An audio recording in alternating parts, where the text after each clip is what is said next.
नमस्कार, आप देख रहे हैं हमारा खास शो क्या कहता है इस्लाम। मैं हूं पिनाज और आज बात होगी क्या कहता है इस्लाम में उन तमाम मौलाना या प्रीचर्स जो स्कॉलर्स होते हैं जो बयान देते हैं। उन बयानों पर कई बार विवाद उठते हैं, कई बार कंट्रोवर्सीज जो हैं वो इतनी ज़्यादा फैल जाती हैं कि वो मामला तूल पकड़ लेता है। तो उन बयानों को लेकर कुरान हदीस क्या कहती है जानने की कोशिश करेंगे। कुछ मौलानाओं के बयान आपको सुनवाएंगे और इस्लाम के जानकार उस पर क्या राय रखते हैं जानने की कोशिश करेंगे। जाकिर नाइक कंट्रोवर्शियल हैं हिंदुस्तान के लिहाज से, वो गलत गतिविधियों में लिप्त हैं, लेकिन इस्लाम में एक बड़ा तबका जो है वो उनको एक बड़ा इस्लामिक स्कॉलर मानता है, उनकी बताई हुई सीखों पर चलता भी है। जाकिर नाइक का एक बयान है, वो बयान हम सुनवा रहे हैं और जानने की कोशिश करेंगे कि जाकिर नाइक का बयान वाकई में कुरान हदीसों से इत्तेफाक रखता है या वो कहीं ना कहीं अपने हिसाब से एक पुरुष प्रधान समाज की सोच को दिखाता है। जाकिर नाइक ने क्या कुछ कहा है 4 शादियों को लेकर, आइए सुनते हैं। सबसे शादी करना फर्ज नहीं, मुबाह है, ऑप्शनल है, करना चाहो तो कर सकते हैं, लेकिन जब आप एक से ज्यादा शादी करोगे तो बीवी के दरमियान अदल करना जरूरी है। और आओ हम ये समझे कि अल्लाह सुब्हानहू व तआला ने इजाजत क्यों दी कुछ लोगों को एक से ज्यादा शादी करने की। आज साइंस ये कहती है कि कुदरती तौर से लड़का लड़की बिल्कुल वही फीसद से पैदा होते हैं, लड़का लड़की, औरत मर्द। इस्लाम माशाअल्लाह नया मजहब तो नहीं है, सिर्फ एक ही वजह नहीं है, कई वजह है जिसके लिए खवातीन को एक से ज्यादा शादी करने की ममानियत है, अलाउड नहीं है। सेकेंड रीजन, साइंस हमें ये कहती है कि man is more polygamous in nature than the women, मतलब आदमी फितरत से और पॉलीगेमस है as compared to the women. आदमी फितरत से वो और एक से ज्यादा शादी कर सकता है बनिस्बत औरत से। और आज की साइंस ये कहती है कि अगर एक मर्द को अपना रोल करना है, अपनी जिम्मेदारियां पूरी करना है, उसे मुमकिन है कि वो एक से ज्यादा शोहर की जिम्मेदारी एक साथ में निभा सकता है। अगर उसके एक से ज्यादा बीवी हैं तो एक से ज्यादा शोहर की जिम्मेदारियां वो निभा सकता है बनिस्बत एक औरत, क्योंकि उसको मेंस्ट्रुअल साइकिल होते हैं।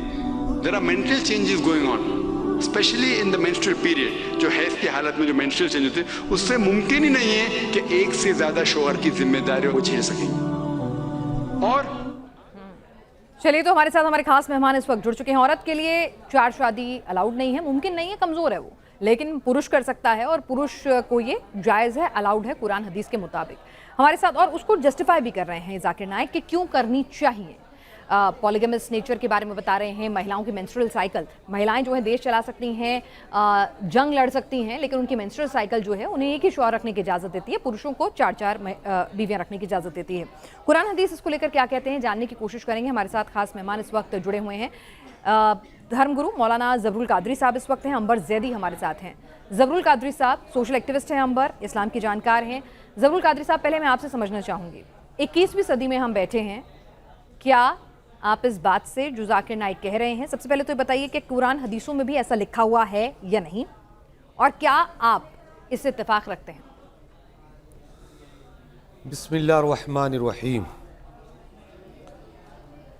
4 शादियों का ये डायरेक्ट कुरान करीम फुरक़ान हमीद में इरशाद गिरामी है, सूरह निसा की आयत पाक में मौजूद है कि अगर तुम ताकत व इस्तिताअत रखते हो अदलो इंसाफ मसावात मोतदिल होने के और उनकी ज़रूरियात को पूरा करने के, डायरेक्ट 4 शादियों की डायरेक्ट इजाज़त नहीं दी है, शराइत के साथ, उनके एहतिमाम के साथ, अगर तुम इनको पूरा कर सकते हो तो करना, और अगर इन तमाम ज़रूरियात और तमाम हवाईजात को पूरा नहीं कर सकते तो आपको 4 शादी करने की इजाज़त नहीं है। ये कैदो बंद के साथ कुरान करीम में मौजूद है। और कुरान करीम के अलावा अहादीस मुस्तफ़ा रसूलुल्लाह के ज़माने से लेके शेखैन हज़रत सैयदना सरकार सिद्दीक़ अकबर, सैयदना सरकार उमर फ़ारूक आज़म, इन तमाम सहाबा करनन बाद करन के एतबार से होते हुए मसला शरिया इस्लामिया आज तक 2024 तक मौजूद है। जी कादरी साहब, मैं आपसे समझना चाहती हूँ, ठीक है वो वक्त अलग था, तब महिलाएं पढ़ती लिखती नहीं थी, दुनिया ने इतनी तरक्की नहीं की थी, इतना प्रोग्रेसिव और इतनी इंडिपेंडेंट महिलाएं नहीं थी, ठीक है। आज वक्त बदल चुका है, महिलाएं अलग तरह से अपने आप को साबित कर चुकी हैं।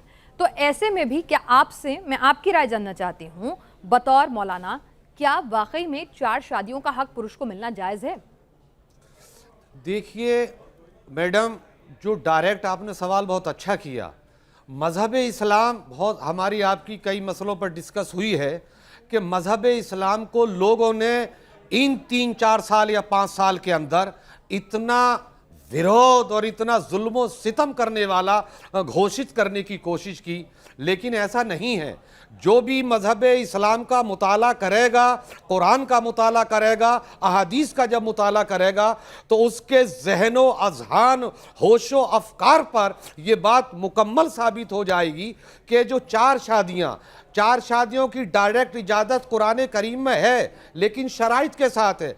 आज ठीक है कि तरक्की का ज़माना है, आगे की घुमा फिरा के बात नहीं करते सर, सीधी बात करते हैं। 21वीं सदी में बंद होना चाहिए या चालू रहना चाहिए 4 शादियों का कॉन्सेप्ट? 4 शादियों की इजाजत है, लेकिन शराइत के साथ कि वो तमाम जिम्मेदारियां अदलो इंसाफ नानो नफ़े के साथ अगर वो गुजारेगा तब वो जरूरियात उनकी पूरी कर सकता है, तब इजाजत है। क्या आपको लगता है ये बंद होना चाहिए?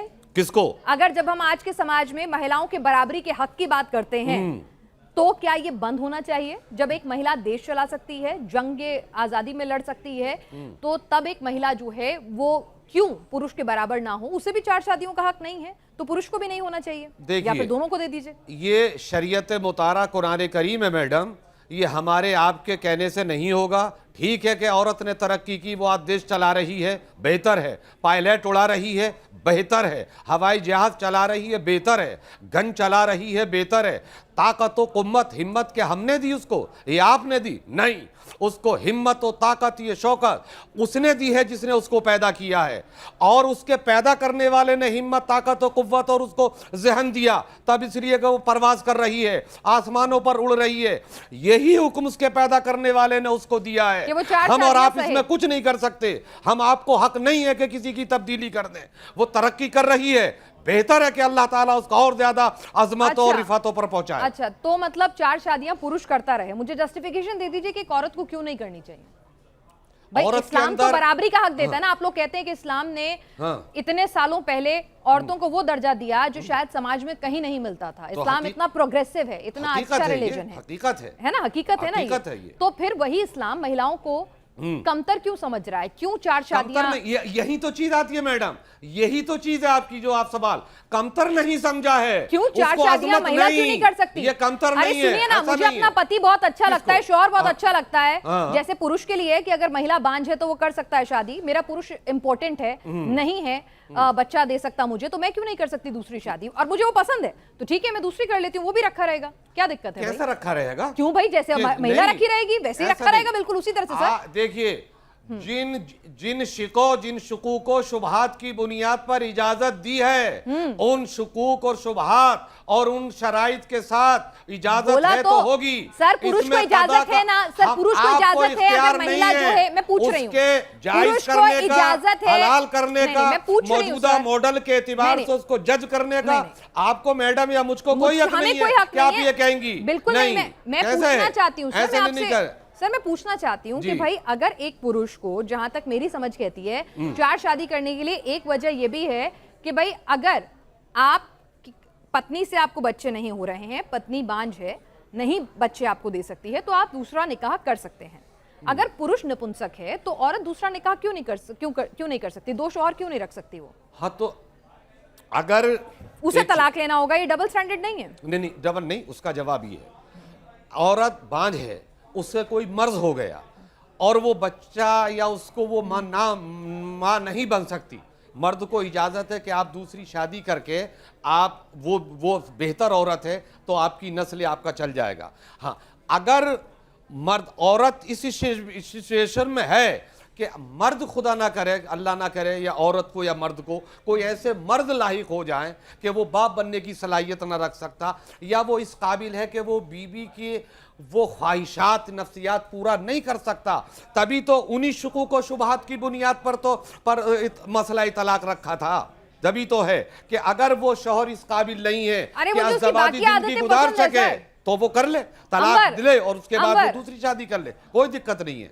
नहीं तो फिर ये फंडा पुरुष पे लागू नहीं होता। हाँ, ये अंबर, नहीं है, होगा क्यों? सिर्फ हैं? वो नहीं बता पा कलाम रहे आप इलाही मुझे। है, हाँ? रब का, हमारा आपका नहीं चलेगा इसमें। जो रब का हुक्म है हमारे कुरान में मौजूद है, हम वही है। उसके खिलाफ क्या है जो जैसा आज से, और फिर यह है कि ताज्जुद अज़वा मजहब इस्लाम से पहले दूसरे मजहबों में भी था, मजहब इस्लाम ने उसमें कुछ ज्यादती चलिए नहीं की अंबर, है। तो ठीक है, दूसरे मजहबों में बहुत कुछ था जो बदला ना सर, दूसरे मजहबों में बहुत कुछ था सर, दूसरे मजहबों में भी जो गलतियां थी वो सुधरी ना, चेंज हुई ना। कहाँ? जो वक्त के साथ दूसरे मजहब नहीं बदले क्या? अभी उनमें तब्दीलियां आई, वही तो पूछ रही हूँ। दूसरे मजहबों के मुकाबले पे मैडम मजहब इस्लाम की यही तो खासियत है कि उसमें कि लाख तब्दीली नहीं आ जमाना सकती। बदले, हालात बदले। जब रब ने जो फरमा दिया वो अबद से लेके अजल तक अटल है। सर परिवर्तन उसमें ही किसी संसार का इंसान को नियम है, तरमीम करने का हक नहीं। सीधी लकड़ी जल्दी टूटती है। बहरहाल हमारे साथ अंबर जैदी हैं। अंबर जैदी यहाँ पर ये ओपिनियन कह रहे हैं कि भाई ये बदला नहीं जा सकता, पुरुषों को 4 शादियों का हक रहेगा, इसे नहीं बदल सकते हैं। और इस्लाम ये भी कह रहे हैं कि इस्लाम महिलाओं को बराबरी का हक देता है। मुझे गणित समझ में नहीं आ रहा है कि 4 शादी उनको अलाउड उसको नहीं अलाउड, तो ये बराबरी का हक कैसे हुआ? पहले तो मुझे अगर ये मैथ्स आप समझा सकें तो मेरे लिए बड़ी मदद हो जाए। जी जी जी, मैं बताती हूँ। देखिए फिनाज, मैं मौलाना साहब को सुन रही थी स्टार्टिंग में, और ये बात हमेशा कही जाती है जब भी 4 शादियों की बात आती है तो सूरह निसा की उस आयत का रेफरेंस दिया जाता है जिसमें ये कहा गया है कि आप अगर इंसाफ ना कर सकें तो आप 4 शादी ना करें। ये जब हम 4 शादियों की बात करते हैं तो हमें उस कॉन्टेक्स्ट में हमें उस 1400 साल पहले जाना पड़ेगा जब कोई नंबर या कोई फाउंडेशन नहीं था कि कितनी महिलाएं, आप कितनी औरतों से शादी कर सकते हैं।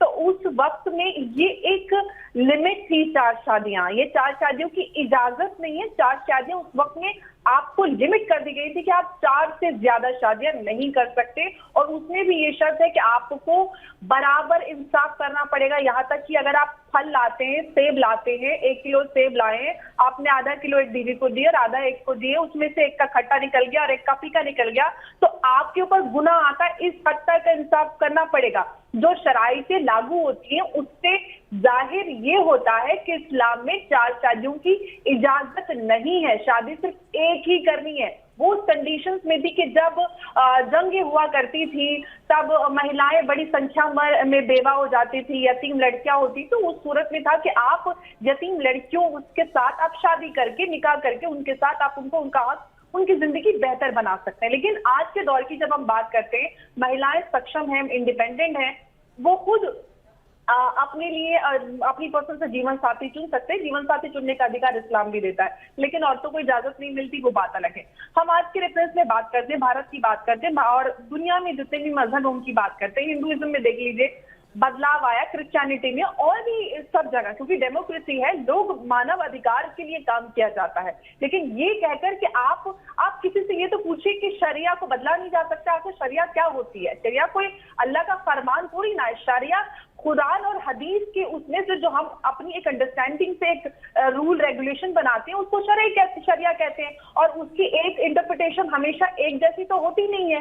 समय के हिसाब से, इंसानी जरूरत और उसके हिसाब से कानून बदले जाते हैं। हम भारत की बात करते हैं, आज के समय में जब इंसान से 1 बेबी और 2 बच्चे नहीं पलते, तो ऐसे में आप 4 शादियों की इजाजत देके महिलाओं के अधिकार का जो वायलेशन हो रहा है वो बहुत बड़ा सवाल है।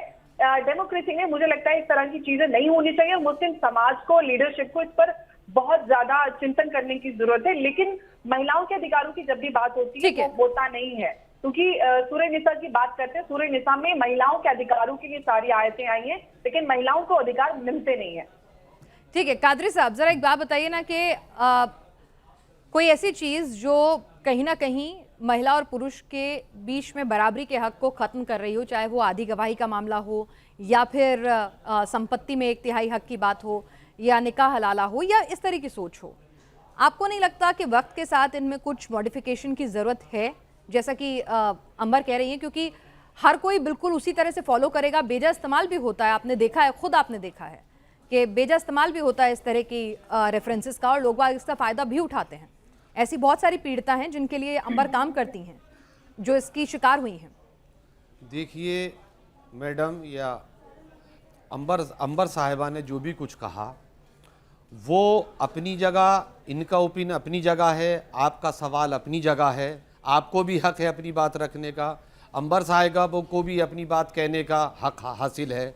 इसी तरीके से रब्बे परवरदिगार ने अपने बंदों के लिए जो अहकाम बयान किए हैं, आकाए दो जहां ने जो अहादीस मुबारका में जो बातें कही हैं वो भी अपनी जगह हैं, लेकिन जिन चीज़ों के लिए सुधार या बदलाव की बातें हैं उसको समझने और मज़हब इस्लाम के मानने चाहने वालों ने उसमें किया है, और जिन चीज़ में इंसान को इख्तियार ही नहीं है, उसको इजाज़त ही नहीं है कि वो उसमें तब्दीली कर दे या उसको घटा दे बढ़ा दे, वो इंसान उसमें नहीं कर सकता।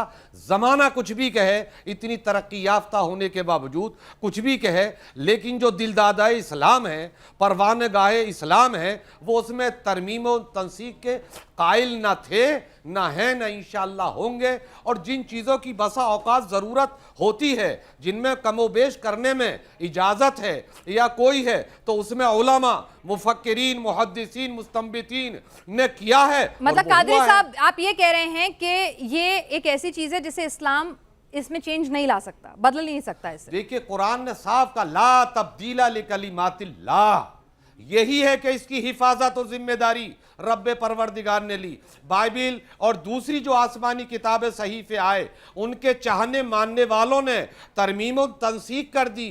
ये कुरान जैसे था वैसे आज भी है, इसमें तरमीम और तनसीक करने का किसी इंसान को हक हासिल है ही नहीं, कयामत तक उसको हक हासिल नहीं होगा। और अगर वो करता है तो वो सर, क्या आप अभी भी वैसे ही जीते हैं जैसे कि आप आज से 50 साल पहले जीते थे? लैंडलाइन फोन होता है, मोबाइल इस्तेमाल कर रहे हैं ना आप, तरक्की की है तो मोबाइल इस्तेमाल कर रहे हैं जी, फ्लाइट में भी जाते होंगे जी जी, है ना, बैलगाड़ी का इस्तेमाल तो नहीं करते अब हम, है ना। चीजें बदलती है ना वक्त के साथ। जो अच्छी चीज आती है, जहाँ इंसान को लगता है कि ये दवाई बेहतर है तो वो दवा भी लेता है, पुरानी दवा छोड़ देता है, हर चीज में मॉडिफिकेशन होते हैं। और अगर इतना वक्त बीत चुका है और कोई चीज ऐसा आपको लगता है कि जो समाज के बदलते परिवेश में कहीं ना कहीं किसी व्यक्ति के हुकूक से उसको महरूम कर रही है, तो आपको नहीं लगता कि वहां पर सोचने विचारने की जरूरत है? नहीं मैडम, हुकूक का मसला चूंकि हुकूक की इसमें हक तलफी है ही नहीं। आज इतने जिस चीज की जरूरत है, जो आपने अपनी मिसाल दी, उसको है, जिसमें कोई नहीं है तरक्की कीजिए, आप जाइए। तो पुरुष को 4 शादी की क्या जरूरत है, मुझे आज ये समझा दीजिए। क्या? हाँ, महिला को नहीं और पुरुष को 4 शादी की क्या जरूरत है? चलिए, अगर मैं मान लूं कि ये बहुत जरूरी है, इस्लाम को बचाए रखने के लिए बहुत जरूरी है, आपने ये बताइए इससे क्या फायदा होता है? आप फायदा नहीं, आप ये बताइए मुझे, आप कम से कम इतने जमाने आप यहीं दिल्ली में रहती हैं, आपके अब से आपकी जिंदगी कितनी है? अब तक आपने कितने मुसलमानों को देखा कि जिनकी 4 बीवियां? क्या फायदे हैं? आप बताइए। सर, मुझे अपने किसी की पर्सनल लाइफ यहाँ पर नहीं डिस्कस करूंगी। मैंने देखा है तभी ये सवाल और ये शो में आपसे अपनी अंबर और मैंने ये देखा है, तभी हम यहाँ पर ये शो इस टॉपिक पे डिस्कस कर रहे हैं। सर, हाँ, देखा है मैंने। ये कहा आपकी निजी जिंदगी के ताल्लुक से आपसे नहीं कह रहा, सर मैंने आपसे निजी जिंदगी के ताल्लुक से मैंने बोला, मैंने देखा है, आगे बढ़े। हजारों 2-3 मुस्लिम लोगों में इतने लोग होंगे जिनकी 4 शादी होंगी, वरना ज्यादातर लोग एक ही पर इत्तेफाक किए हुए हैं। ये 4 शादियां अगर सारे जमाने में होती ऐसे लोग हैं जिनकी 4 बीवियां। कादरी साहब, मैंने जवाब दे दिया कि मैंने देखा है। अब आप मेरे सवाल का जवाब देंगे। ऐसी वो कौन सी जरूरत है? अंबर, मैं 1 मिनट आ रही हूँ, बस एक छोटा सवाल इनसे ले लूं। ऐसी वो कौन सी जरूरत है, ऐसी कौन सी इस्लाम की रक्षा हो जाएगी अगर पुरुष 4 शादियां करेगा? मुझे भी समझा दीजिए, जस्टिफाई कीजिए कि भाई पुरुष को 4 शादियां करने का हक मिला रहे, अगर ये हक छिन जाएगा तो इस्लाम खतरे में आ जाएगा। मुझे समझाइए थोड़ा। आप समझ रहे, आपको यही तो समझा रहे हैं जो समझने की कोशिश नहीं कर रही हैं। मजहब इस्लाम ने 4 शादियां करने को ये नहीं कहा कि आप 4 शादियां करो, आपके लिए जरूरी है, ये कहीं नहीं कहा। आपने ये कहा अगर तुम्हें जरूरतें आ जाएं, इस कदर हो तो आप कर सकते हो। ये हुक्म नहीं दिया कि नहीं 4 शादियां करो, 4 ही शादियां बीवी रखोगे जब मुसलमान, ऐसा नहीं, बल्कि ये कहा कि अगर तुम्हारी जरूरतें हो, एक बीवी ऐसी है कि वो हो जाए नहीं, तो 4 शादियां आप कर सकते हो। हुक्म ये नहीं दिया कि करो, कि आपकी जिम्मेदारी ये है। पहले बहुत सारी ताकत थी लोगों में, 8-8, 10-10 बीवियां मजहब इस्लाम से पहले मजहब इस्लाम ने उस पर पाबंदी लगाई कि अगर जरूरत है तो 4 कर सकते हो, इससे ज्यादा मैंने क्या कहा सर? मैंने आपकी सारी बात मान ली। मैं सिर्फ इतना कह रही हूँ कि आप मुझे बता दीजिए कि मौजूदा वक्त में ऐसी कौन से फायदे हो जाएंगे इस्लाम को कि पुरुष 4 शादी करे तो उससे, भाई चलिए ठीक है, कोई काम करने से किसी चीज का अच्छा होता है, ठीक है, आप ज़कात निकलती है उससे गरीबों का भला होता है, रोज़ा रखा जाता है उससे भी आप एक पूरा एक स्पिरिचुअल अल्लाह से जुड़ते हैं, उनके करीब जाते हैं, इबादत करते हैं, आप एक अच्छे इंसान बनते हैं, पवित्र आत्मा बनते हैं। तो ये बता दीजिए कि एक मुस्लिम पुरुष अगर 4 शादी करेगा तो ऐसा क्या फ़ायदा हो जाएगा, मुझे बताइए। ये रहना क्यों ज़रूरी है, ये एक रूल रहना क्यों ज़रूरी है?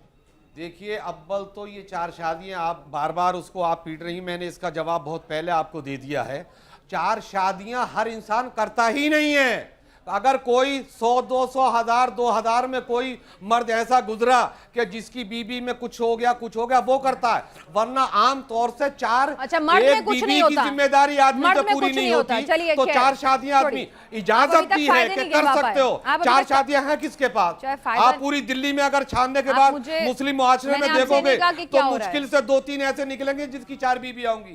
एक बीबी की जिम्मेदारी पूरी नहीं कर पा रहा अंबर, तो 4 ये 5 बार आंख मूंद करने से, आंखें बंद कर लेने से ऐसा नहीं होगा कि समस्या खत्म हो जाएगी।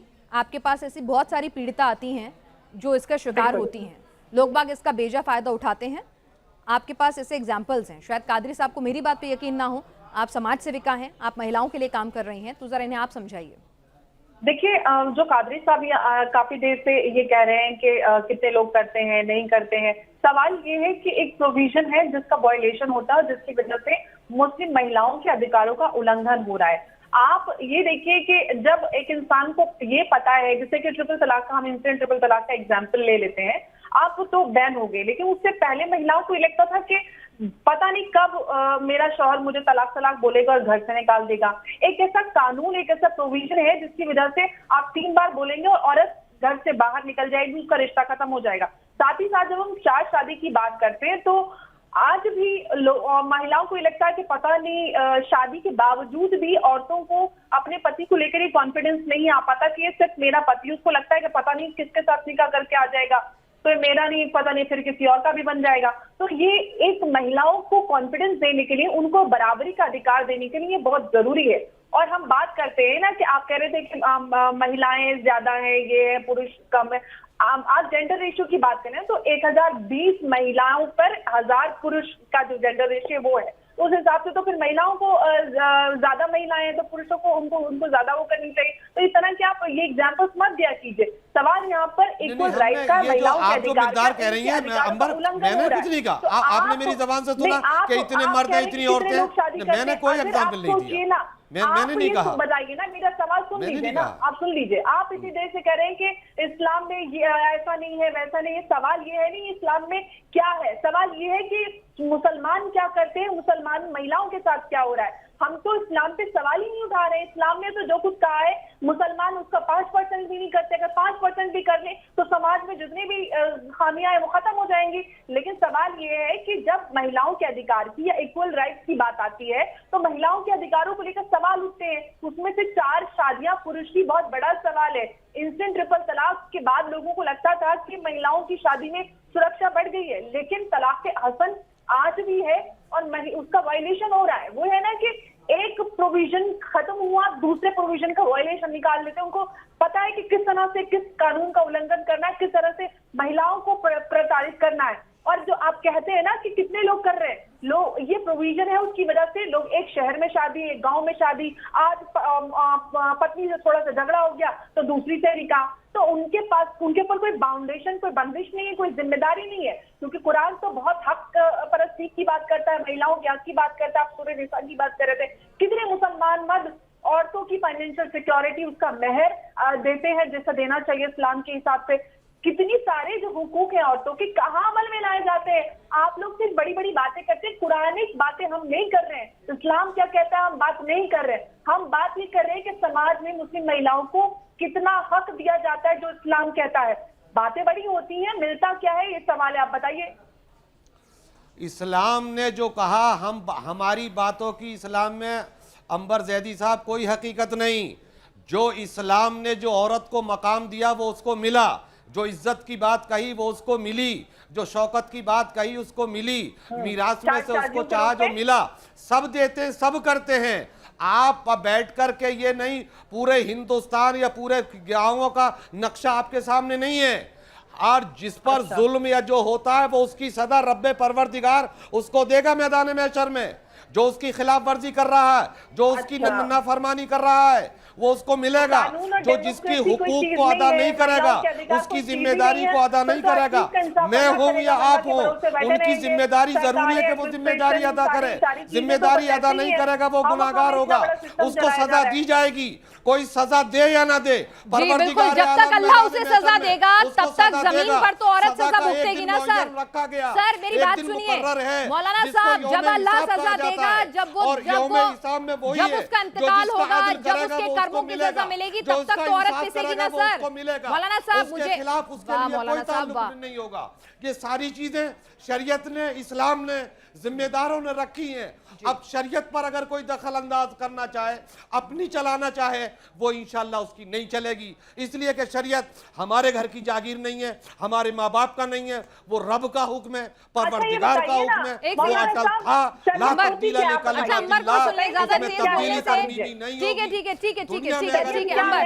अपने हुकूक की खिलाफ वर्जी करता है, बीबी को सताता है, बीबी बच्चों के हुकूक अदा नहीं करता, माँ बाप के नहीं करता, वो मुजरिम है, उसको सजा मिलेगी। एक मिनट अब कादरी साहब जरा अंबर को भी सुन लें। अंबर जी, अब फिनाल जब भी हम ट्रिपल तलाक के समय से लेके आज तक जब भी कोई भी इस तरह का मुद्दा डिस्कस होता है तो सब कहते हैं कि इंशाअल्लाह शरीयत में मुदाखलत नहीं हो पाएगी। पहले तो सवाल ये है कि शरीयत आखिर है क्या? शरीयत से आप इतना डराते क्यों हैं? शरीयत कुरान और हदीस की रोशनी में एक कानून बनाया गया है मुसलमानों को किस तरह से रहना चाहिए ताकि उनके अधिकार और उनकी निजी जिंदगी किस तरह से चलनी है उसको तय किया जा सके। वो समय के हिसाब से, इंटरप्रिटेशन के हिसाब से अलग अलग उलमाओं का अलग अलग होता है। तो आप इतना डराते क्यों हैं? शरीयत इंसानों के हुकूक के लिए बनी है ना, उनके हुकूकों को उसको सिक्योर करने के लिए। आप ऐसा डरा के उंगली दिखा के ऐसा करते हैं कि पता नहीं डरा कोई नहीं रहा। नहीं, आपको डराना किस में लगा? कौन डरा रहा? नहीं, ये आपकी बात गलत है। कोई नहीं डरा रहा किसी को, हर एक को हक हासिल है, कोई किसी को नहीं डरा रहा। अगर उसको बयान कर दिया जाए तो फिर आप उसको दूसरी तरफ लेके जाएंगे कि उसको डराया जाए। नहीं, किसी को नहीं डराया जा रहा। आपकी बात गलत है अंबर साहिबा, ये गलत। कोई किसी को नहीं डरा रहा। और रहा कि शरीयत क्या है, आप जिस महवर को समझिए वो अपनी जगह है। कुरान और हदीस में तरमीम नहीं हो सकती अंबर साहिबा। मौलाना साहब मुझे एक बात समझा दीजिएगा। कभी आप निकल के आइए कि औरतों की हक की बात कीजिए ना। औरतों के हक की बात हो रही है मौलाना साहब, औरतों के हक की बात हो रही है। मैं बोलूं, औरत का हक था, है और रहेगा। उसके हक को किसी ने नहीं तोड़ा, किसी ने नहीं छीना और ना इंशाअल्लाह वो छीन सकता है। एक सेकंड मौलाना साहब मेरी भी सुन लीजिए। मौलाना शख्सियत। साहब सारी दुनिया के मुसलमान एक ही होते हैं ना, मतलब कुरान हदीस सब सेम ही फॉलो करते हैं ना? सारे उनके हक और जो भी सारी राइटिंग्स हैं वो सब एक ही को फॉलो करनी होती है। अलग अलग मुल्कों में जाकर मुसलमानों के हक और हुकूक अलग अलग हो जाते हैं। अगर किसी मुल्क में बुर्का पहनना मना है, हिजाब पहनना मना है, तो वहाँ पर मुसलमानों के हक पे कोई खतरा नहीं आ रहा, इस्लाम पे कोई खतरा नहीं आ रहा, वो वहाँ के रूल्स फॉलो करेंगे। वही चीज़ अगर दूसरे मुल्क में अगर उसको लेकर कोई कानून नहीं है और ज़रा सी कुछ बात आ जाती है तो वहाँ पर इस्लाम खतरे में आ जाता है। ये डबल स्टैंडर्ड नहीं है तो क्या है? इस्लाम इंशाअल्लाह न खतरे में था, न खतरे में है, न खतरे में होगा। ये अपना हमारा आपका नहीं है। इसकी हिफाजत करने वाला मैडम और मैम वो है जिसने पैदा किया। हमारे आपके खतरनाक इसको करने से कुछ नहीं होगा। बेशुमार साजिशें 1400 साल से मुझे बताया नहीं। इस्लाम बहुत महान है सर, मैंने मान लिया। मैंने कहा डबल स्टैंडर्ड क्यों है? जगह है, मैंने कहा डबल स्टैंडर्ड क्यों है? कोई बात नहीं है। अगर इतना ज्यादा अगर बिल्कुल ऐसा है तो फिर फ्रांस में बुर्का मना चलेगा, हिंदुस्तान में हिजाब भी नहीं चलेगा, तो ऐसा क्यों? डबल स्टैंडर्ड क्यों? आपने हिजाब के ऊपर नहीं बुलाया है, ताद्दुद अज़वाज के ऊपर बुलाया है। आप सवाल को चेंज नहीं कर सकती। आप उसको चेंज नहीं, आपको हक हासिल नहीं है कि आप टॉपिक चेक करें। ताद्दुद अज़वाज पर बात हो रही है, पर्दे का क्यों लाई?